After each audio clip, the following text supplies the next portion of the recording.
Hi, good evening, everyone. This is Alamjeet Flora from Pothos Events. Welcome to the Wednesday Talk Show and a very, very happy new year to all of you. Thank you for joining us today and big hello to all our new viewers. We had an amazing 2021 and we had over 50 guests who were on our show, some of who were in great demand, and we are starting the show today with one of them. So, today we are going to be talking about spirituality. We've had lots of questions that we had in 2021. We were challenged, we faced circumstances that were unseen. We gathered our strength, we moved forward. Something gave us more strength. Maybe some went the spiritual way and found that, but some are still searching. So today we want to answer lots of your questions. We want to give you that strength for 2022 to move forward with positivity and know that you're infinite. You can do whatever you want to do in life and achieve those goals. So today we have with us Dr. Milind Agarwal. Dr. Milind Agarwal is an entrepreneur. He's done his MBA from Michigan State University. He has a PhD in Srimad Bhagavad Gita, Search and Application of Values to Management. He's also teaching and training lots of SMEs, and he's also written a book, Doing Business in Emerging Markets, Entry and Negotiation Strategies.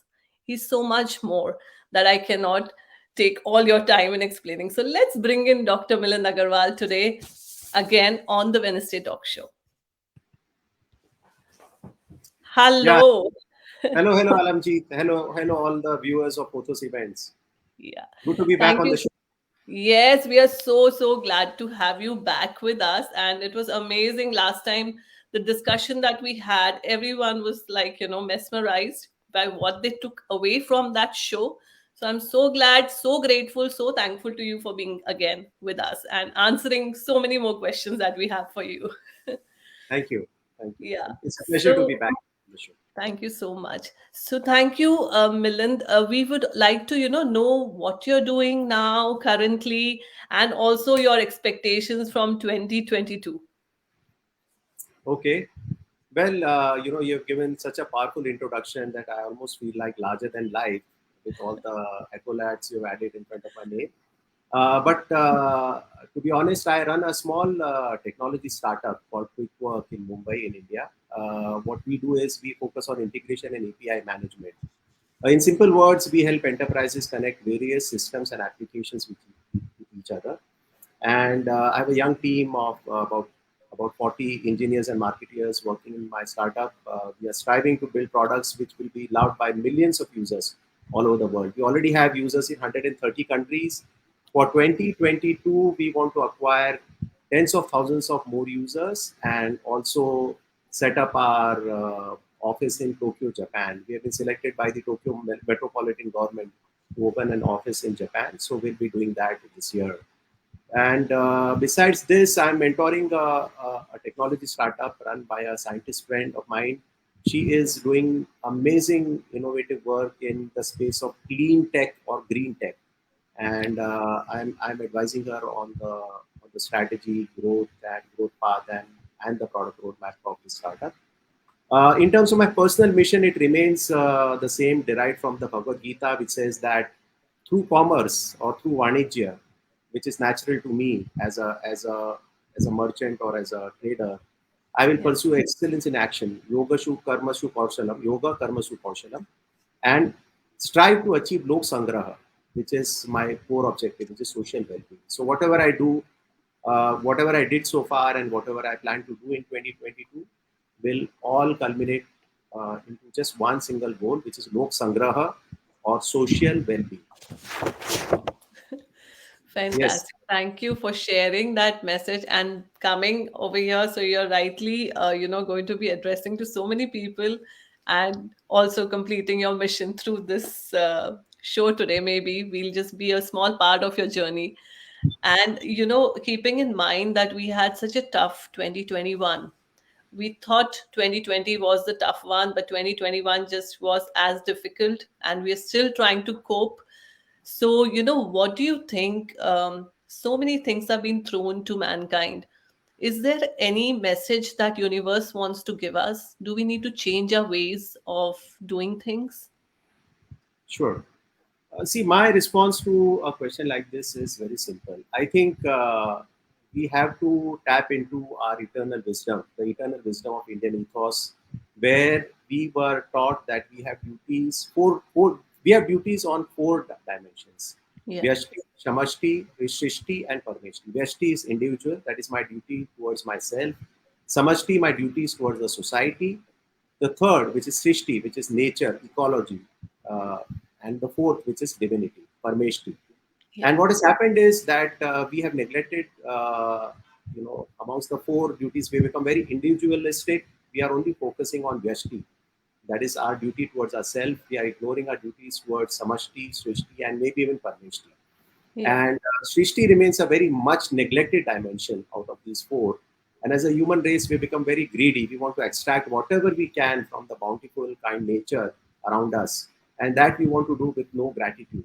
So, what is the universe telling us? It's trying to communicate to us. It's saying, well, let me do my duty or my dharma towards all of you, all living and non living things. I am going to be kind and bountiful and give you whatever you need, but take whatever little you need and don't wound me or damage me in return.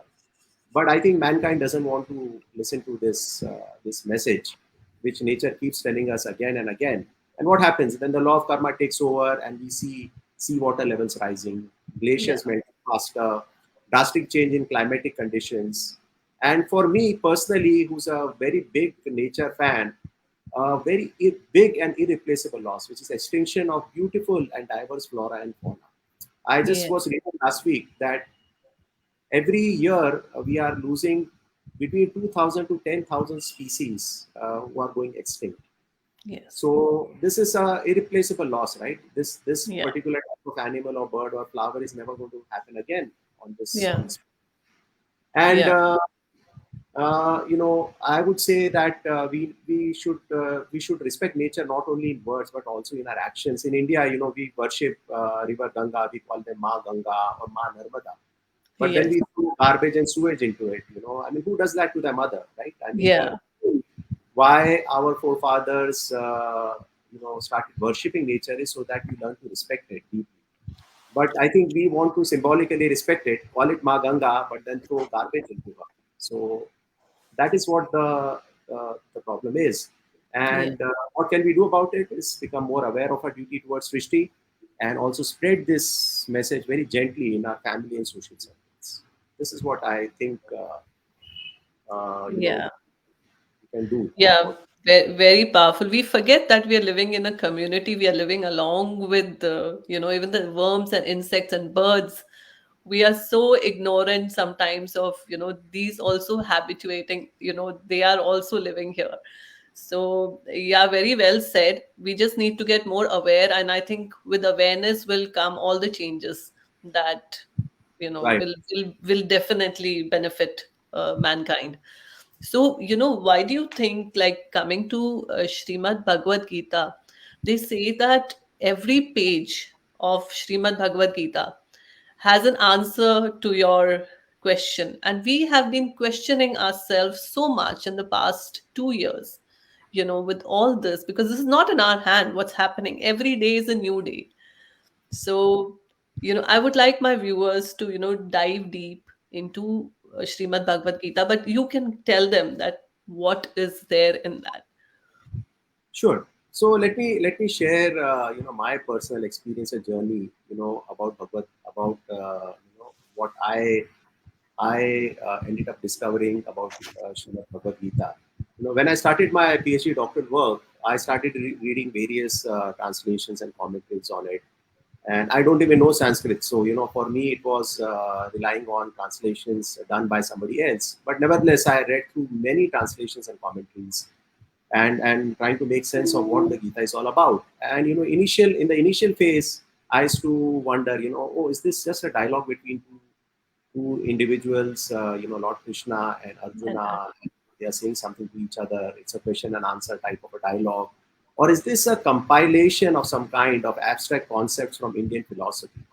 And this went on for some more time till the time I delve deeper into the definitions of the concepts in the Bhagavad Gita.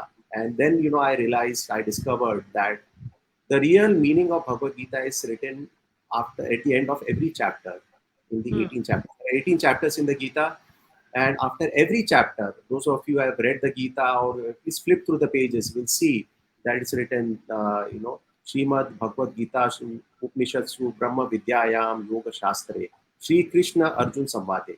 So Yeah. it clearly says that it's the science of consciousness, which is Brahma Vidya. And most importantly, it says it's a Yoga Shastra. Now, what is a Yoga Shastra? Yoga Shastra is a manual of yoga, and it's a scripture of yoga. And what is the definition of yoga? Is what gave me the aha, insight. The definitions of yoga, as per Indian school of thought, are as follows: Mana Prashamana Upaya, way to silence your quieten your mind, or Hmm. Chitta Vritti Nirodha. It stops the emanating eddies or currents from your mind, Yeah. and the third one is yoga samatvam uchyate, which is from the Gita, that equanimity, achieving a state of equanimity is yoga. So in terms of questions of life, how does a person achieve that wisdom, that state of fulfilling, joyful state of mind all the time, Yeah. by learning the techniques of yoga, by calming down the mind. And that is what the Bhagavad Gita is about. There are 18 different techniques or ways of calming down your mind as The most enunciated in the Gita. challenging part is So is is calming down the mind, I think. the moment you calm down your mind, the beautiful next step happens. Wisdom gets space to emerge. Wisdom is all Yeah. hidden in ourselves. But when we Yeah. calm down our mind, the noise settles down, then the wisdom emerges. And the moment wisdom emerges, we start getting answers to the questions of life. So that's why Bhagavad Gita is full of, every page has embedded answers to questions of life. Yeah. So beautifully said. So we have a question coming from Disha. She's asking, there are so many versions of Bhagavad Gita. Dr. Agarwal, do you want to recommend any particular? Yeah, thank you, Disha, for asking this question. This is the most frequent question I face whenever I speak on the Gita. So, the Yeah. Gita in its original form has 18 chapters and 700 shlokas or verses. The original form is available, in its authentic form from Gita Press Gorakhpur, or even ISKCON, has a version Gita as it is, or even Swami Chinmayananda Ashram. Lot of publishers and spiritual houses, they publish their own versions of Gita. Even the web is full of translations of the Gita. Now, which one is best? Which one do I recommend for you? So my advice is very simple. First starting point is, take any of these versions or translations, and read a slok and read the meaning, just the bare meaning, the literal translation of that Sanskrit slok, and gradually, and do that for a few times. It might not be interesting. I can tell you that in the initial days you'll find, well, what kind of what am I doing? I'm just reading verse after verse with its translation. But gradually, as you do it for 2 or 3 weeks, this will all start synthesizing in your mind, and it will start making sense. And that's when the beauty of Gita will become evident to you. So I don't recommend any particular version of the Gita, but for the ones who like simplicity, maybe Swami Chinmayananda Ashram publishes a version of Gita by Swami Chinmayananda. It's available on the web and also as a printed book. You can read that. Those who don't want to read a detailed commentary, you can just buy any Gita from a local store, or download from the website, any of the websites, and just practice reading one shlok and the meaning, and think about it a little bit, and gradually Gita will Gita is a magical text. It will Take over. surround you. Yeah, it will take over before you realize. But it's like, as they say in Hindi, आपको थोड़ा रस लेना पड़ेगा उसमें, थोड़ा चखना पड़ेगा. बिना चखे, if Gita is sitting on the shelf, it's not going to work on you. Many people buy the Gita from the signal. When I'm sitting in the car, somebody will come from ISKCON mostly, and they'll say, "Well, buy a Gita, sir," and it's, oh my God. I want to do one good deed. Let me spend 100 rupees and buy a copy of the Gita. Even though I have two copies at home, but I'll still buy one and I'll keep it on my shelf. But it's sitting on the Yeah, shelf. The Gita is not going to help you from there. It doesn't have true. remote powers. It has powers when you start tasting it, and then it'll become amazing. Yeah. I hope I answered your question, Disha. Yeah, she's saying thank you so much. Okay, I And will she, start reading. yeah, she has she says I have Bhagavad Gita as it is, but often it's hard to understand. Yeah, the problem is the textual commentary written by Swami Prabhupada is very detailed. It's very authentic, and there is no doubt in my mind that it's very useful and very beneficial if you choose to read it. But the problem is it's so much of text and it's in such small type font that it becomes difficult for people to follow it and read it. So my suggestion is just read a shlok, read the meaning, and just ponder over it every day. If you do that for even 2 3 weeks, just one shlok, it hardly take you 2 minutes in total. But Yeah. if that much investment of time you'll have to make, Disha, otherwise it's not going to happen. True. And as we said, that every page is going to be so valuable to your life. Also, Dr. Milind, do you have some groups also that, people can join? I'm aware that there are some groups that people who want to discuss Gita, Bhagavad Gita. Are there any? Yeah, I'm aware. Online, because I'm talking about people who can join from Stockholm, from this part of the world. I will find out which are some. So there are some active study groups who kind of study the Gita on periodical basis or regular basis. There are some groups who conduct classes, online classes once in a while. There are sometimes 3 day classes, weekend Yeah. classes, or evening classes. Even I run a small group on WhatsApp. It is a very simple group. We only post messages related to the Gita. So it's there are many options available. But I personally think one should have this like a private personal journey. They should just buy a simple copy of the Gita, keep it at the bedside, and every night before going to sleep, read a shlok and its meaning and go to sleep. And let the Gita work on you. It's like Yeah. homeopathic medicine or any other medicine. You take a pill, you don't worry about which chemical was there in that pill, right? It works on you. So the Gita is much more magical. It's beyond any material medicine. It will cure I you of so many things which you will not even believe it can do. I agree. It's a very personal journey, and it just drop by drop, like they say, ki Correct. amrit It's ras. free of Yeah, cost. It's free of cost. It's just there. We just have to yeah, pick it. Problem is there is no evident, chamatkar or magic yeah. which you can see. That's why they are not running towards it. But if I say, well, if you read the Gita, you'll become a millionaire in 3 weeks, I think half of the world will start reading the Gita. So, but unfortunately, It this doesn't journey, come with that kind of yeah, promise. There are a lot of disciplines that you need to follow. I can Like, only say that it comes with the eternal promise, the last promise which Bhagavad Gita, in the Bhagavad Gita, the last shlok.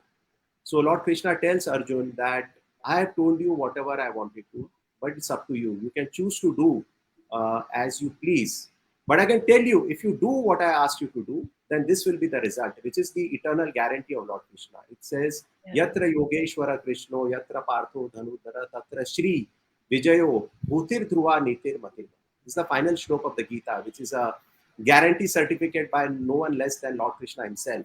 He yeah, says that if you follow whatever I've taught you in the Gita, you will get Shri, which is good fortune. All of us want to be rich and wealthy, or wealthier if we are already wealthy. So Shri, Vijay, we want to be victorious. Whatever we do, we want to win, right? We don't want to lose out our own battles of life. And absolutely. Niti Dhruvan, like strong, very long term, sustainable policies and traditions at home. So, this is the guarantee of Lord Krishna. This is what you will get. So, you may not become a millionaire in 3 weeks, but you'll certainly get Shri, Vijay, and, and a strong, very strong set of principles to live by. So, this is what the Gita will deliver to you. And that's a promise made by Lord Krishna, not by a humble person like Milind Agarwal. So, trust him, not me. Yeah. Thank you so much. They were very kind words, very powerful, very reassuring. This is what we want on in the beginning of the year, and to take it forward. So that's what Sri Krishna ji said, that you have the free will to Right, do as you wish. So choose that free will very carefully. So right. the choices are also going to give you the consequences. So that was a great discussion. Thank you, Milind, for clarifying so many Disha's questions, and of many who must be wanting to ask similar questions. So going ahead, why living in a spiritual way, as per Gita, it's very beneficial even in today's ever-changing world. People are not all still looking at the spiritual side of living. They still are very fact driven, are very very differently. The perspective is still not spiritual. It is still in some ways treated as a little outdated kind of a thing, if I have to say. Let's step back and try to understand the context and the environment in which the Gita was spoken by Lord Krishna. Right? What was the scene? Lord Krishna drove Arjun right in the middle of the battlefield on his request that I want to see the battlefield like one on one, very at a very close quarter. Who's on the opposite side. So Lord Yeah, Krishna obliged and he drove him right there. And there he saw all his relatives, his cousins, brothers, and his uncles and his neighbors and childhood friends. They are just waiting for the war to start, and they would try to attempt to kill him. And it was very intense, right? There were elephants, horses. Just imagine the magnanimity of the war scene. yeah, yeah, Now, how does one keep a stable and calm mind in that extreme environment?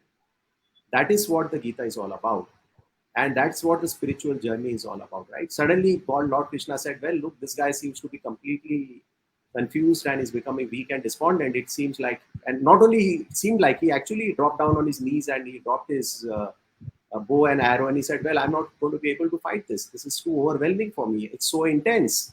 yeah, And we have similar intense situations all around us in this VUCA world, right? They say the world is become a VUCA world, volatile, uncertain, complex, and ambiguous. So how yes, do we survive, and succeed in a VUCA world? So we need some methods, some training, some reports to which we can depend on and sail through. So the yeah, Gita is teaching us yoga, which is the birth of spiritual life. Why? Because it starts with awareness, right? It yes, starts with the primordial question: Who am I? yeah, What is the purpose? of my Why life. do I exist? What is my relationship with others? What is my relationship with nature? When these kind of questions start emerging in our mind, our spiritual growth starts happening. And we learn that by maintaining a calm mind in any situation, we will be able to sail through that Yes, situation. So that is the summary essence of why a spiritual dimension, which is Parmeshti, which I began my talk with. yes, yeah, Vyashti, Samashti, Srishti, and Parmeshti. We will have to work on manifesting the divinity within, which is what Swami Vivekananda also said many decades ago. That the yeah, core and core purpose of human birth is to manifest the divinity within. So yeah. all of us are God, or we have God inside us, but we have forgotten that, and that divinity manifests one step by step. We unravel the delusion in which we are living. Yeah, very well said, Milind. We are so infinite, like, we can do so much, but we've just limited ourselves with what we see with just body, but there's soul inside. There's something that can get connected and become so powerful. Right. So, and Lord Krishna also advises in Bhagavad Gita to put in all the efforts, like karm kar phal ki ichha mat kar, in Hindi. So, for the English audience, I'll just say that he always said that, put in your efforts and don't think about the result, which is so difficult because we are always, even before we put in the effort, we are looking at what we are going to get out of this in every part of our be it relationship, be it business, be it career. Why should I choose this? What benefit will I get? So what's your take on that? My response, and this is also a very frequently asked question in any of my talks on the Gita. See, there are two ways of looking at this. Okay, one is the concept made popular mostly by the Hindi film culture, where they say uh, कर्म किए जा फल की चिंता मत कर, just Huh. keep doing कर्मण्य वाधिकारस्ते मा फलेषु Yeah, कदाचन. Kadashti. In my view, they have mixed up contexts and misconstrued the interpretation of these words for the following reasons. See, karma. कि आपका अधिकार कर्म करने का, you only are, your right is only to do karma. But what is the context of karma here? It's duty. Hmm. So you have only one right. See, if we go back 300 years ago, India was a very prosperous economy, right? We Yes. had 1 lakh schools running all over the country, which were funded by society. Yeah. Our families used to sustain the local animals, the local, communities around us. I remember my grandfather making a roti for the guy, for the dog, Yeah. for the True. sparrow. Yeah, Yes. and it was always enough for everyone in the Yeah. family and the neighborhood community. But what happened 300 years ago? That we came under Western influence, which is a rights-centric society, not a duty-centric society. We were very dutiful. It was a duty to look after the guest who was coming to our house. Atithi Devo Bhava, and Yes. you treat them with respect. You treat everybody with respect. You try to see the divinity within other people, and search for God. But we Yeah. became very rights oriented, and we started saying, well, it's my right. Now people are asking their parents that, why did you not ask me before you gave birth to me? There are people, young people are asking, well, you should have asked me. You gave me birth, now it's your headache. Now look after me. Give me whatever I want. Yeah. So, karman, it's like karm ka adhikar. So, karm ka adhikar, karm is duty. You have only one right, which is to do your duty True. towards yourself, towards the society, and towards nature, and towards living. How can you expect a fruit for doing your duty? Does a Yeah. mother expect anything in return for looking after her child lovingly? Why she's doing it? She's doing it dutifully because that's her nature. That's a natural dharma. Dharma is her natural duty. It is ordained, and when she actions, it becomes karma. So sun, it comes out. Its dharma is to give light to everyone. It does it every day. It doesn't say, "Oh, tomorrow I've decided I'm not going to come out tomorrow at 6:30 a.m." What will happen to the universe? Will collapse, right? All of us will die. But Right. sun doesn't say. It comes with a smile every morning. It will show up. It's magical, right? We want to True. see chamatkar. Chamatkar every morning. I see a large ball of fire emerging like with precision. Tomorrow the sun rises at 6:34 a.m. 29 seconds, and there it is. There Yeah. it is. It will appear. It will show up. So it does its dharma. And same way, we all of us have only one right, which is to do our duty. So it Right. is, how can I attach fun? So that's what Lord Krishna says, that your adhikar is only to do your karma, which is natural to you, naturally ordained karma, which is your dharma. Do Yeah. that. Don't worry about the fruit. I will take care of it. Hmm. What he's saying, if you do your duty, whatever you want, I'll take care of it. It's an assurance. It's not that, oh, you do your work, but don't look at the results. I Yeah. kind of find it very silly because in management theory, we all plan, right, for the year. I've also have OKRs, KRAs, and KPIs, right? Exactly. Whatever you want. It's Yeah. not that. Am I doing my duty towards my company in the right way? Am I dutiful towards my customers in the right way? Then Yeah. Lord Krishna says, well, if you look after your customers well, properly as your duty, I'll take care of the results. That is Hmm. what he means. But it's True. misconstrued in popular culture, and people are confused. Oh my God, I'm supposed to do my karma, but I'm not supposed to worry about the results. It looks like I just have to focus on my karma, and they try to intellectualize it. But Yeah. journey again, it's a journey, and people will eventually realize Yeah. uh, the folly in this kind of thinking. Yeah, I think that's where the confusion lies. We intellectual want to just be very intelligent with everything, and we are losing the concept of getting connected. It's totally two different things, but yeah, it's a journey, like you said. It Just comes. read a book every night, read the meaning, and sleep. Yeah, Let the Gita exactly. emerge. It will be magical. I'm sure those who follow this advice, I'm just asking for 2 minutes of investment every day or every night. It's not a lot. It's like Yeah, reading a slow, reading the meaning and going to sleep. But it's planting a seed in your subconscious. And once it starts growing, it will reveal the truth itself. You don't have to do anything. It's effortless. exactly. Because as Lord Krishna said, you just put in that effort. He will make sure that he gives you the answer if you're confused. Yes, So I he's added a guarantee certificate at the end. People miss that yeah, out. Just put a stamp of guarantee that, hey, this is what you will get, and we all right, want that, right? We all right. want that. We all Good want. fortune, victory, and stability. So it Yeah, all comes.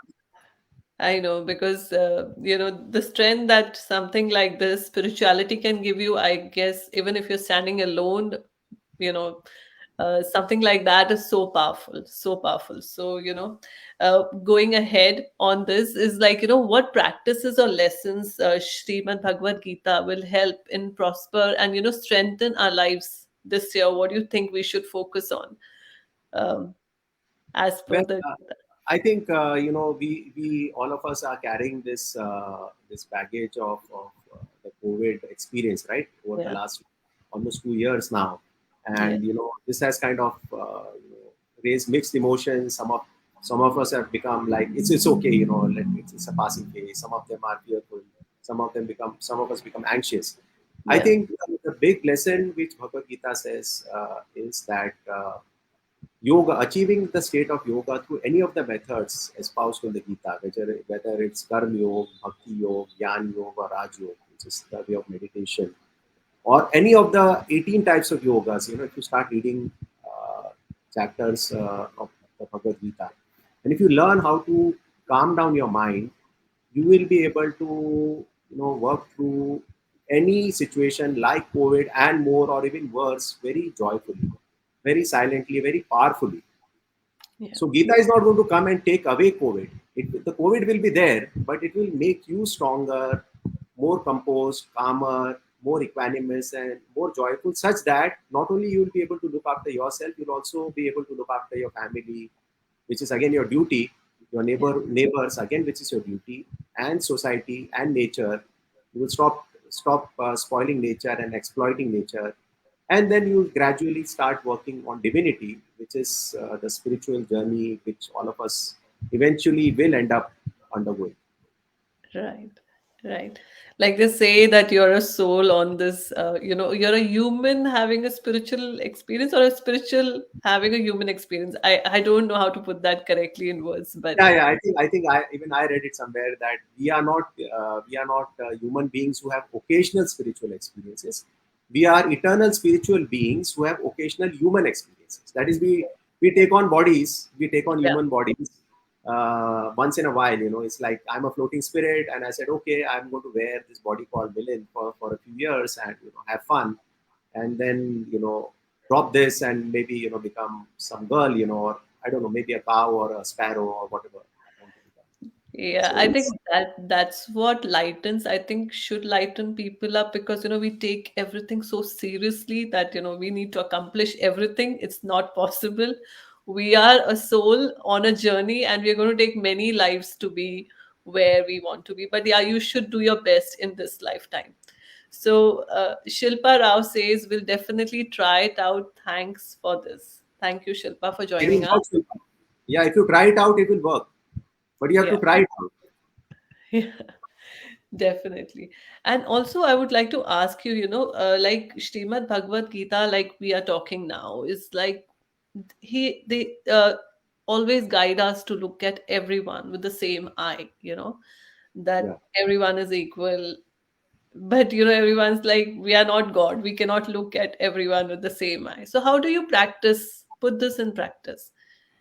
And So yeah, Vasudev Sarvamiti means yeah, look at whenever you meet anyone, you try to see the divinity within that person, and that's yeah, why in the Indian tradition we say Namaste. We don't say Namaste to the body; we say Namaste to the divinity within that person that we hmm, both be.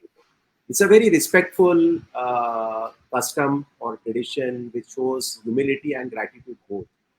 That yes, well, thank you, namaste, that you came to meet me. I see the divinity within you. Now, this will happen once you start practicing this technique. One of the techniques of yoga, any one path or technique of yoga, which is calming down the mind, and gradually the sense of awareness about this will increase on its own. yeah, It cannot be imaginary that okay, I'm really trying hard right now to imagine that well, there is God inside Anandji Flora, as I see her on the screen. Well, yeah, it's one more good way of maybe starting this journey. But I have always believed that in the domain of spirituality, uh, all these things are effortless. They are very natural. yeah, Like a flower doesn't take effort to grow; it just grows. It blooms into a flower. A yeah, plant doesn't take effort that I'm struggling to become a plant. No, it just just becomes a plant, become, yeah, grows. yeah, So the ability to see divinity within everyone is something which will happen over a course of time as you start calming down your mind and having a heightened sense of awareness. Mm. That heightened sense of awareness only happens when your thoughts subside. Otherwise, we are always fighting the imaginary battles, chasing desires, seeing dreams in our mind and in Yeah. the domain of mind. And that's what the distraction is. The moment we calm down the mind, wisdom will start emerging and all these things will naturally make sense. Yeah. So the journey has to be started. That's what it is about. Only then you can experience the milestones. Yeah, exactly. You have to start looking in that direction. That Correct.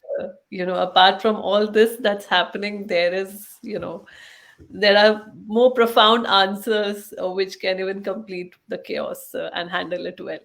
So thank you, Dr. Milind, so much for today. I've tried to ask you all the questions that I could with my little understanding, but please, before you leave us, is there any message for our viewers? Well, I can say that the last 2 years and even now the COVID third wave or fourth wave, whatever it is going on, we must take this as an opportunity to step back and start developing ourselves in the start developing the spiritual side of our life. Yeah. Focus on that wherever you are. It doesn't matter. It doesn't have to be religious. It's Yeah. about spirituality. It's not religion. You can follow any religion, whether you are Christian, Muslim, Buddhist, or Hindu. It doesn't matter. But start exploring this dimension about you, and this will make you. I mean, from my experience, I can say this will make you happier. It will get you good sleep. I mean, the sleep is very precious, right? I get very good night sleep. If I sleep, I only wake up in the morning Yeah. very fresh. My Very mind is important. very restful sleep. Yeah. So you get good night's sleep, you get good health, and of course, if you read the Gita step by step, gradually as you understand, you get Sri, Vijay, and Dhruva Bhuti, Bhuti Dhruva, Nitir Matir Mama. So with that eternal promise, I can say 2022 can be very exciting. And I was just chatting with Alamjit informally before this talk show started, that astronomy and not astrology as much. Apparently, there are going to be major four planets are going to change places in 2022, say in April May time frame. It all means that these heavenly bodies, when they change positions, there are also changes in other parts of the universe, because it's all a balance, right? It's a cosmic Yeah. balance, Yes. and any change is good, right? It doesn't have to be positive or negative. Any change is good. It ushers in the next level of understanding, growth, and opportunities. So Yeah. this is going to be an eventful year for all of us. If we stay calm, equanimous, read the Gita, or figure out our own way of calming down our mind and dealing with whatever situation comes in front of us with a very composed demeanor, I think we'll be very happy. Thank you so much, Milind. Amazing message there. And we are going to kick off. I'm so happy to kick this year off with such a profound message from you and discussing on such an important topic. No one I could get better than you. So thank you Thank so you. much for It's a being pleasure. here and always guiding us. Thank you Thank so you much so for much. today. Thank you. Happy New Bye. Year to all. Thank you. Happy New Year. Thank you. Bye. Hi, guys. Just a good start to this new year, and hope we have given you all the confidence that you need. Spirituality, please do try reading the Bhagavad Gita. This is my request to you. It will change your life. So, thank you so much for joining us. And next week, we are again going to dwell upon changing your life a little more. This is what we are here for. This is what drives us to help you and add value to your life. Thank you so much. Bye.